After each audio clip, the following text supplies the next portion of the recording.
Good day mga idol, magandang araw sa inyo. Subok lang ulit tayo mag-vlog mga idol. Try natin araw-arawin tong pag-vlog natin, sana maging consistent tayo. So syempre, tungkol pa rin to sa sa pagre-repair natin ng electric fan. So kung gusto mong matuto mag-repair ng electric fan, ay bibigyan kita ng tips mga idol. Ito yung ginawa ko dati no nagsisimula pa lang ako.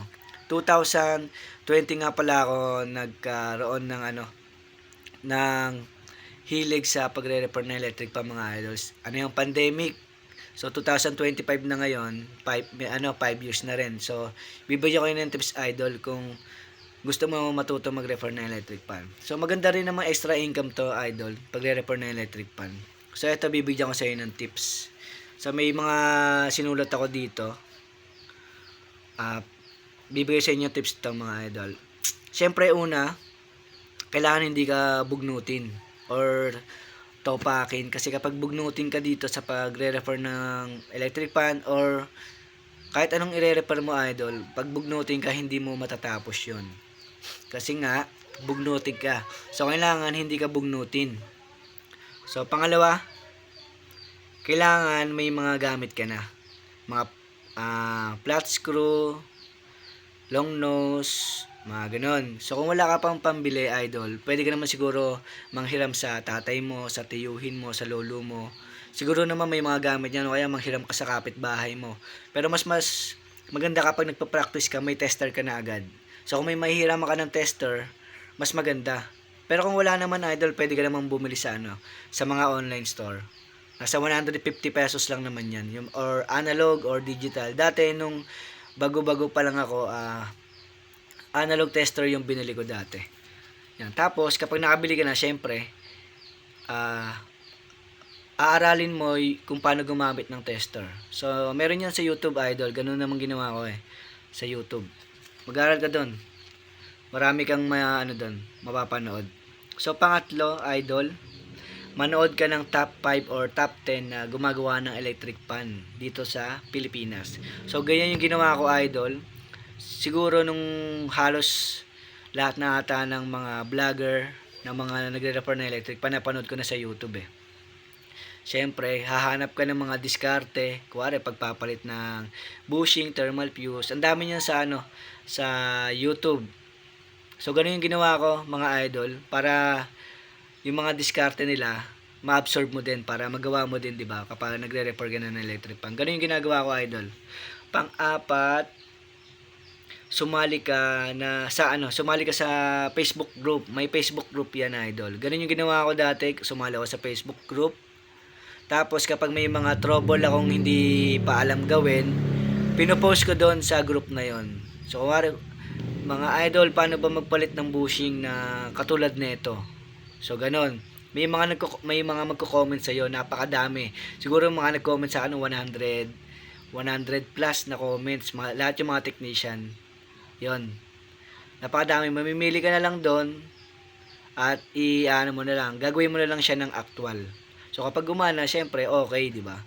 May mga mali rin naman may mga mali rin na comment. Syempre sasalain mo kung ano naman yung tama, 'di ba? So sabihin ko nga pala sa inyo idol, hindi ako nag-TESDA. So lang ako, sa YouTube lang din ako natuto, saka sa mga napagtatanong ako dito sa Facebook. Yon, may mga mentor ako diyan.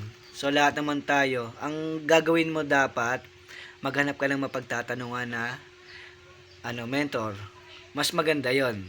Maghahanap ka, marami diyang mababait na technician na handang tumulong. Hindi, may mga iba rin naman, hindi sila nagbibigay ng kaalaman. Kaya kapag binigyan ka ng kaalaman ng isang technician, napakaswerte mo, lalo na kapag libre. 'Yon. Abusuhin mo 'yon, dagdag kaalaman din 'yon, idol. Tapos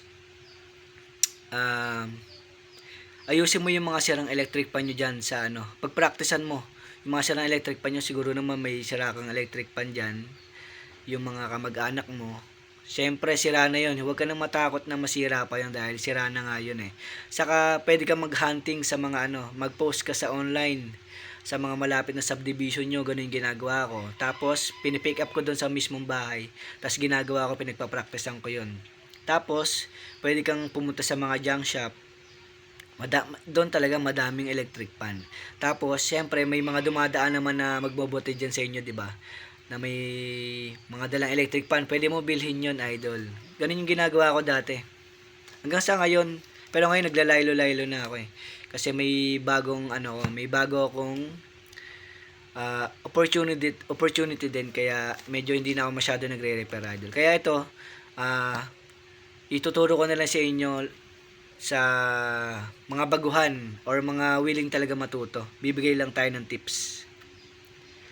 Tapos, kapag naka 10 pieces or 20 pieces ka nang nakapag-repair ng electric pan, pwede ka na tumanggap niyan, idol. Pwede ka na tumanggap ng repair. Unahin mo muna yung mga kapitbahay mo o kaya yung mga kamag-anak mo. Yun, pwede mo sila. Yun.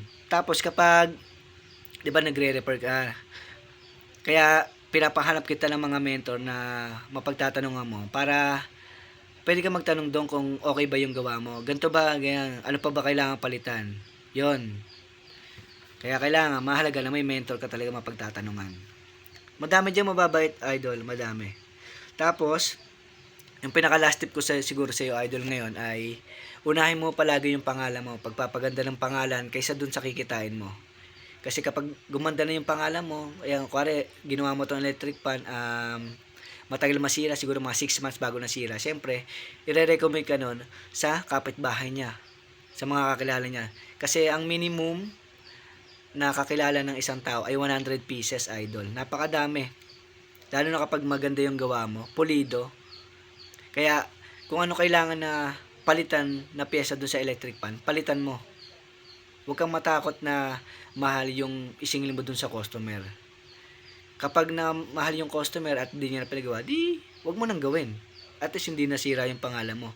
Kaysa, ginawa mo nga, tapos, mura lang yung singil mo doon sa customer, tapos, bumalik, nasira isang araw o kaya isang linggo nasira. Oh, 'di ba? Back job 'yun.